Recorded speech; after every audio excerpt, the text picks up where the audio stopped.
Welcome to my YouTube channel Sindhi with G H लाखो।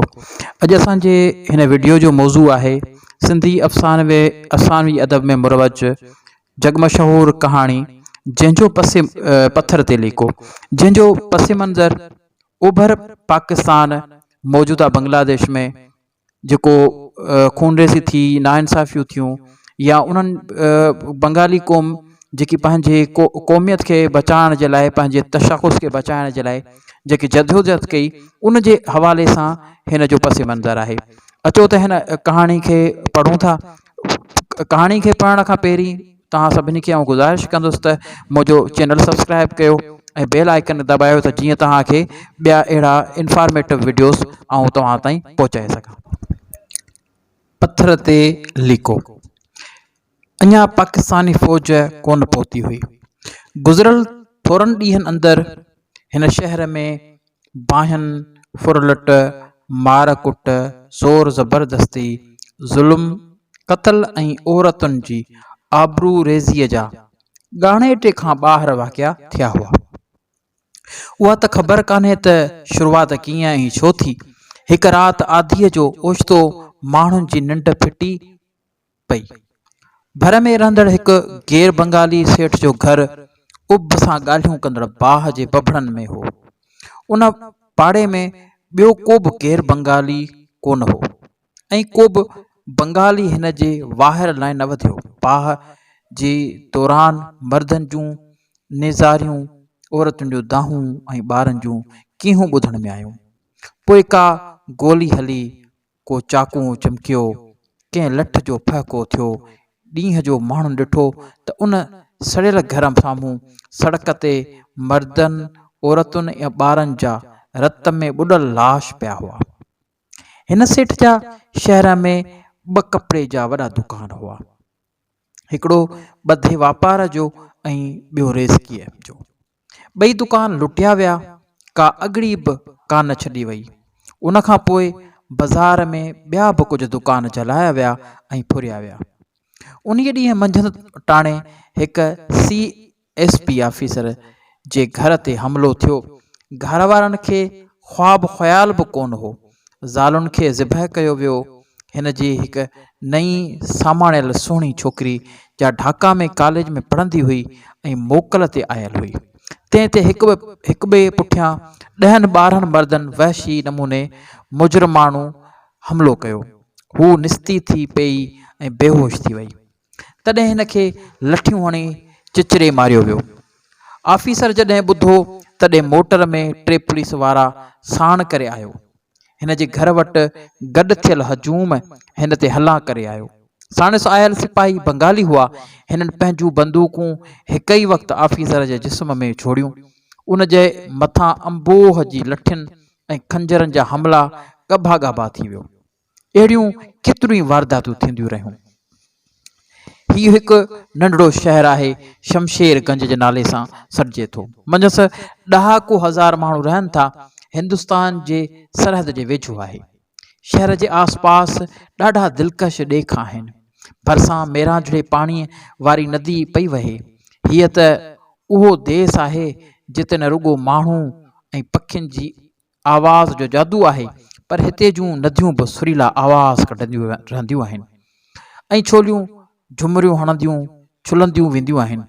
नदियुनि जे उन्हनि आलापनि ऐं नाचनि जे दरमियान जॾहिं मलाह वझनि ऐं छोलियुनि जे थपकनि ऐं सुड़नि जे फड़फड़ जे ताव ते पंहिंजा गीत ॻाईंदा आहिनि, तॾहिं उहे गीत हिननि जे जियापे जो सहारो बणिजी पवंदा आहिनि।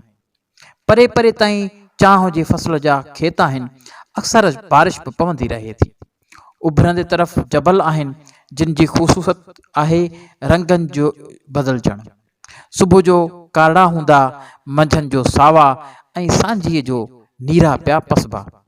मेहोगी में चिटकमरा, के हिसा भूरा, के हल्का कारा, के ॻूढ़ा कारा, के अछा, के सावा, के वांगड़ाई।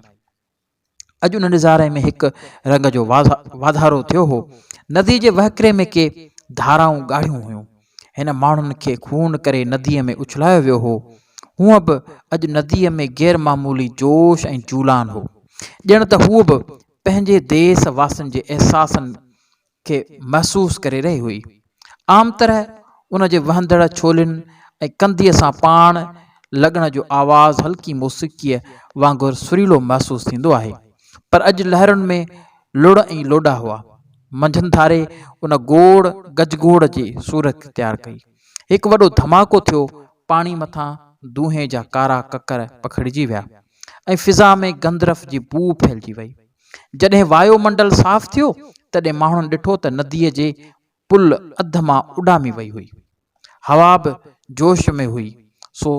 सो सुसाट कंदे, सिसड़ाट भरींदे, सीटियूं वॼाईंदे, हल्कियुनि ऐं पिपाड़ विथुनि खे हटाईंदे हकलींदे परे गहलींदे थी वई। वण टिण झूली ईअं थुफड़ी रहिया हुआ जीअं मच्छी पाणीअ खां ॿाहिरि फथकंदी आहे ऐं ॼण त ॿधल छिते मिरूअ वांगुरु ज़ंजीरूं छिनाइण लाइ ज़ोर लॻाए रहिया हुआ। हिकु राति 2 लॻे जो वॻोड़ हुजे, हिकिड़े घर मां को माण्हू निकितो। के शख़्स टोले जी सूरत में हेॾां होॾां निहारींदा वञी रहिया हुआ। हिननि उन शख़्स खे सुञातो। हू पुलिस इंस्पेक्टर हो ऐं गैर बंगाली हो। उन वक़्तु हू नशे में अलूट हो ऐं लॾी लुमी रहियो हो। हक़ीक़त में हू उन घर अंदरि शराब ऐं छोकिरीअ सां ऐश कंदो रहियो हो ऐं हाणे पंहिंजे घर थाणे वञी रहियो हो। माण्हुनि जो टोलो ॾिसी उन्हनि खे हिकिड़ी कची गार ॾेई रड़ कयाईं त केरु आहियो। उन्हनि माण्हुनि ॾंदनि ऐं ॾांदारियुनि जे हिन ते अहिड़ो वसकारो कयो जो हू वरी हिकु लफ़्ज़ वातां कढी कोन सघियो ऐं उते ई ढेरी थी पियो। उन्हनि टोले वारनि पाण में सलाह कई ऐं बंगाली ज़बान में हिकु तख़्ती ते हिकु अखर लिखी विया। असीं उहो बि बर्दाश्त न कंदासीं त हिन पलीत माण्हू खे असांजी सॻोरी बंगाली ज़मीन में पूरियो वञे। उन करे हिन खे दफ़न करण लाइ हिन जी लाश बंगाल खां ॿाहिरि मोकिलियो वञे, न त जेके बि माण्हू हिन जे जनाज़े में शरीक थींदा या दफ़न कफ़न में हिसो वठंदा तिन खे पिणु पंहिंजी हयाती तां हथ धोइणा पवंदा। लाश खे उघाड़ो करे उन खे काफ़ी बेइज़ती नमूने बिगाड़ियो वियो। इख़्तियारीअ वारनि ताईं बि उन लिखियल धमकीअ जी ख़बर पहुची चुकी हुई। पोइ कंहिं न कंहिं नमूने लाश उतां खणाए विया ऐं घटि में घटि उन शहर या उन जे वेझड़ में उन खे दफ़न करण जी कंहिंखे हिमत की न थी। हिकु लॻाउ हिकिड़े डिप्टी कलेक्टर जे घर ते घेरो कयो वियो। हू हिकु रिश्वती कामोरो हो। वॾियूं वॾियूं मिल्कियतूं ठाहियूं हुआईं ऐं केतिरे ई ज़मीन जो मालिक थी वियो हो। जेतोणीकि उते अचण वक़्तु हिकु रवाजी क्लर्क हो ऐं मामूली मसवाड़ी जाइ में रहंदो हो। डिप्टी मथे माड़ीअ ते चढ़ी माण्हुनि खे ॾाढियूं मिंथूं एलाज़ करणु लॻो त ख़ुदा जे वास्ते, रसूल जे वास्ते, चइनि यारनि जे सदिके, तव्हीं असीं मुस्लमान आहियूं, पाकिस्तानी आहियूं, असांखे जीअनदान ॾियो ऐं छॾियो त असां हिन मुल्क मां ई हलिया वेंदासीं ऐं वरी भुलिजी बि हेॾे कोन ईंदासीं। पर हू मुआफ़ करण वारा की न हुआ, हिन जा रत जा प्यासी हुआ। पोइ हिन खे पंहिंजा के पाड़ेसरी नज़र आया। उन्हनि ॾे मुंहुं करे चयाईं त ॿियो न त मन पाड़े जो नंग पयव, पाड़े जो वास्तो थो विझांव। 20 वरिया गॾु गुज़ारिया अथऊं, पाड़े जे वास्ते असांखे वञणु ॾियो। ख़बर न आहे उन ॻाल्हि ते पाड़े वारा कीअं कुझु नरम थिया ऐं हुजूम खे उन ते राज़ी करण में कामयाबु थिया त हू ही देस हींअर ई छॾींदा ऐं पाण सां कारी कोॾी बि न खणी वेंदा। एतिरे क़दुरु जो हिंदुस्तान जे सरहदुनि ते पहुचण वक़्तु बदन ते पियल कपिड़ा बि लाहे ॾींदा। अलफ़ नंगा थी पंहिंजे असलू के पुरगणे में दाख़िल थींदा, छो त उहे सभु शयूं असांजे रत सत मां बणायल आहिनि। डिप्टी वारनि लाइ ॿियो को बि चारो न हो। ॾहाको खनि माण्हू हिन सॼे ख़ानदान खे पंहिंजे नज़रदारीअ हेठि सरहद ते पहुचाइण विया। उते जॾहिं मिड़नी मर्दनि, औरतुनि, छोकिरियुनि, ॿारनि पंहिंजा समूरा लटा लाहे हिननि जे हवाले कया, तॾहिं हिननि खे हिकु दफ़ो वरी बुचुता ॾेई सरहद पार वञणु ॾिनो वियो। मलाह मांझी बि उन्हनि वहकिरे में वही रहिया हुआ। जॾहिं नदी वारी पुल तबाह कई वई तॾहिं शहर ताईं अच वञ ॿेड़ियुनि रस्ते थियणु लॻी। मलाह बंगालियुनि खे मुफ़्त में पार पहुचाईंदा हुआ, पर गैर बंगालियुनि खे विच दरिया में आणे ॿोड़े छॾींदा हुआ। हू पाण में चवंदा हुआ त बंगालियुनि जी ज़मीन, हर चीज़ ते असां बंगालियुनि जो हक़ आहे। ही ज़मीनूं, ही खेत, ही बाग, ही नदियूं, ही कारखाना, हिते जो वापारु, मज़ूरी, नौकरियूं पहिरीं असांखे मिलणु खपनि। पनाहगीर ऐं ॿिया परदेसी जे हिते रहण चाहिनि था तिन खे असांजो थोराइतो ऐं मोहताज थी रहणु खपे ऐं असांजी सभ्यता ऐं ॿोली क़बूलण हिननि जो पहिरियों फ़र्ज़ु आहे। जीअं टोलियूं लठियुनि खंजरनि बंदूकनि बांठनि सां हथियारबंद थी रस्तनि ऐं राहुनि ते थी बीठियूं, जो बि लंघियो थिए उहो जो बंगाली नथे लॻो या बंगालीअ में पुछियल सवाल जो जवाबु बंगालीअ में नथे ॾेई सघियो त हिन खे तॾे ते क़तल थिए कयो वियो। गैर बंगालियुनि बि हमलनि जी कोशिशि कई। ॿिनि वाट वेंदड़ अकेलनि बंगालियुनि हिंदू छोकिरनि खे बंदूक सां मारियो वियो। हिकु छोकर जी उमिरि 5 साल हुई ऐं ॿिए जी 12 साल। जीअं उहा ख़बर शहर में पहुती तीअं हज़ारे बंगाली उन्हनि छोकिरनि जे क़तल जे घर ऐं उन सां गॾु ॿियनि गैर बंगालियुनि जे घरनि खे घेरो करे विया। घरनि ते पथरबाज़ी कई ऐं घासलेट जा दॿा हारे बाहि ॾिनी। मर्द सालू ऐं ॿार मिंथूं ख़ुदा जा वास्ता दाहूं कुकूं फ़रियाद कंदा रहिया, पर ॿाहिरि वारनि जे अंदर जी आग थधी की न थी सघी। अंबोह एसि ताईं उतां न हटियो जेसि ताईं 3 घर सभिनी रहंदड़नि समेत सड़ी खाक न थी विया। बाहियूं बुलंद थींदियूं रहियूं, चाकू चिमकंदा रहिया, बमनि जा ठकाव फिज़ा खे चेरींदा रहिया, चीखूं कंदे कंदे औरतुनि जा जिस्म ठरंदा रहिया, रत सां रांदि थींदी रही। हिकु भेरे शहर जो हिकु चङो मुड़ुसु जो गैर बंगाली खे आथत ॾियण लाइ हिकु गैर बंगाली पाड़े में वियो हो, उन ते खंजर हणी खून कयो वियो। हिन वाक़े ॿरंदड़ बाहि ते पेट्रोल जो कमु कयो। वाक़िअनि में तेज़ी अची वई। अहिड़ियूं वारदातूं थियूं जो ॿुधाइण सां वार कांटराइजी वञनि। माण्हुनि लाइ लिकण ऐं भॼण जी जाइ कान बची हुई। सॼो पुरगुणो उन आग में वकोड़जी वियो हो।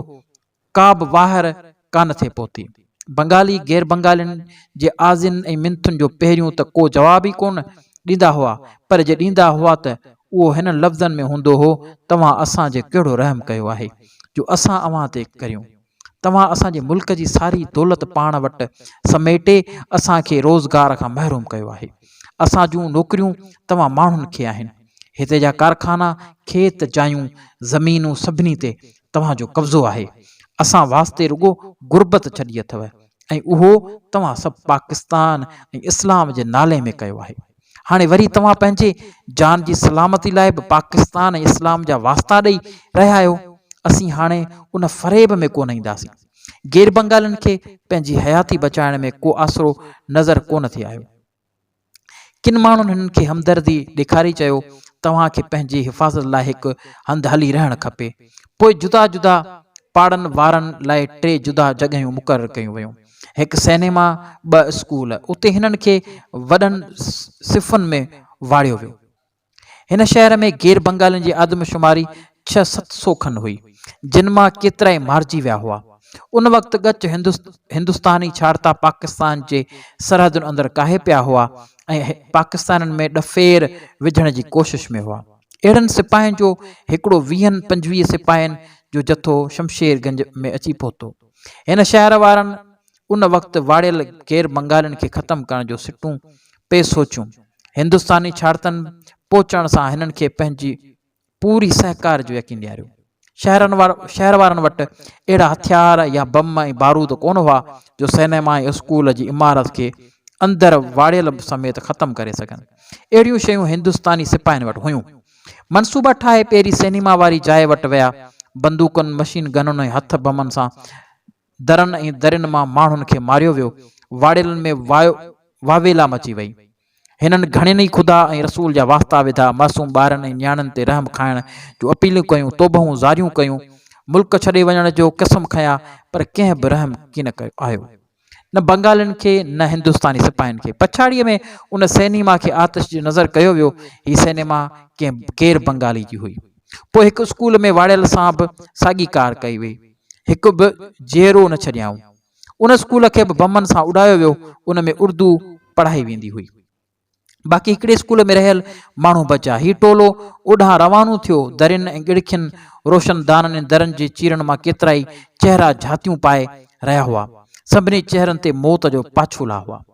ॿिया माण्हू कुझु पोइते ई थी बीठा ऐं भारतीय सिपाही बंदूकूं ऐं मशीन गनूं ताणे अॻिते वधणु लॻा।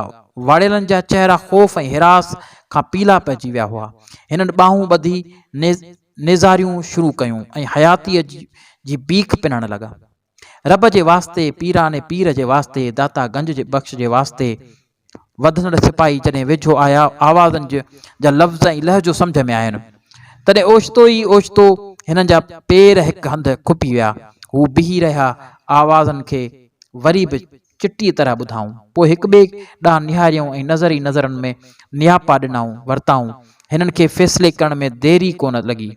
हथियार मोटी मयाणनि में पइजी विया। हिननि मौत सां खेॾंदड़ ऐं कातिलनि जो पथर दिलियूं मोम जूं बणिजी वयूं। वाड़ियनि जे लफ़्ज़नि में कहिड़ी करामत हुई, हिन जे लहजे में कहिड़ो जादू हो। गुज़िरियल ॿिनि जॻहियुनि ते त माण्हुनि जी आज़िन नेज़ारिन हिननि ते को असरु कोन कयो हो। हिते कहिड़ो फेरो आहे।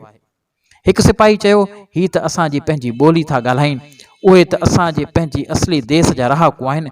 हीअ त असांजे अबनि ॾाॾनि जा ॾेह जा माण्हू आहिनि। ॿियनि चयो, हाओ यार हाओ। हू अञा बि अॻिते वधिया। दरियुनि मां चङी रीति बांदियुनि जी चकास कयऊं। गोॾियुनि ऐं ढिलनि चोलनि वारनि ज़ाइफ़ाउनि, ही कदावर कदावर कणक रंगा मर्द, ही वेकरनि सीननि वारा गभरू जवान, हिते जे कारनि ॾबरनि ऐं ॿुचियनि ऐं बंदरनि बाशिंदनि खां बिल्कुलु निराला। हिकिड़े सिपाही पंहिंजी अबाणी ज़बान में हिननि खां पुछो, किथे जा आहियो? घणनि ई हिकु आवाज़ ते जवाबु ॾिनो, गुजरात पंजाब जा। सिपाहियुनि हिक ॿिए ॾे निहारियो। हू बि त असुलु गुजरात ऐं उनजे आस पास जा रहाकू हुआ। हू गुजरात शहर जो झेलम ऐं चनाब नदियुनि जे विच वारे वादीअ में आहे, जिते सायूं सायूं बनियूं, डिघा डिघा वण, ख़ूबसूरत बाग हूंदा हुआ, जिते हिननि बालकपण में खेॾियो ऐं कुॾियो हो। पोइ त कैदी ऐं कातिल में पाण में खीर खंड थी विया। हिक ॿिए जूं ख़बरूं वठण में एतिरो मोह थी विया जो उहा सिमक बि कोन रहनि त पुठियां माण्हू बेक़रार थी रहिया आहिनि। शकी निगाहुनि सां ॾिसणु शुरू कयो अथनि। आख़िर उन्हनि मां 3 ॼणा वधी आया। पुछऊं, देरि छाजी आहे? सिपाहियुनि जो अॻुवाण फुरताई तरशी ऐं तेज़ीअ सां वराणियो, असीं हिननि खे न मारींदासीं। असांखे हेॾे पाकिस्तानी फ़ौज सां विढ़ण वास्ते मोकिलियो वियो आहे, न शहरी माण्हुनि मारण लाइ। बंगाल जो अखियूं फाटी वयूं। हू को जवाबु ॾेई न सघिया। साॻी सिपाही वरी कड़को करे चयो, ऐं हा, सभु माण्हू हितां हटी पंहिंजे पंहिंजे घर वञो। असीं हिननि खे हितां सही सलामत वठी वञणु था चाहियूं। जे तव्हां मां कंहिं बि का शरारत करण जी कोशिशि कई त ही गोलियूं तव्हांजा सीना पार कंदियूं, सम्झो। चङो, हाणे वञो। बंगाली हिसजी विया ऐं पोइ ते वञी पंहिंजे हजूम खे हाल जी हक़ीक़त ॿुधायूं ऐं पोइ हू टिड़ी पखड़ी विया। स्कूल जे क्लासनि में 150 खनि नंढा वॾा वाड़ियल हुआ। ही ख़ानदान हिकु चांहि जे खेत में कमु कंदा हुआ। उहो खेत जो अॻे हिकु अंग्रेज़ जो हो, सो पंजाब जे हिकु चौधरीअ खे मिलियो हो। हिन उन ते कमु करण लाइ हारी ऐं पोरियत बि पंहिंजे ॻोठां आंदा हुआ। ही सभु हिते 15 सालनि खां रहियल हुआ। सिपाहियुनि हिननि खे चयो, असीं तव्हांखे कंहिं वेझे टेशन ते हिफ़ाज़त सां हली था पहुचायूं, अॻिते तव्हांजा भाग खटनि। हू सॼी वाट, सॼो वक़्तु खिलंदे ख़ुशि थींदे पंजाब जे देश जूं हिक ॿिए खे ख़बरूं उचारूं कंदा रहिया। टेशन ते पहुची पोरियतनि मां हिकिड़े पोढ़ी सिपाहियुनि ॾे मोड़ करे अहसानमंद निगाहनि सां निहारींदे चयो, मुंहिंजा प्यारा बचड़ो, अॼु असांखे ख़बर पई आहे त इंसाननि जे विच में वॾे में वॾो ऐं पाइदार नातो कहिड़ो आहे।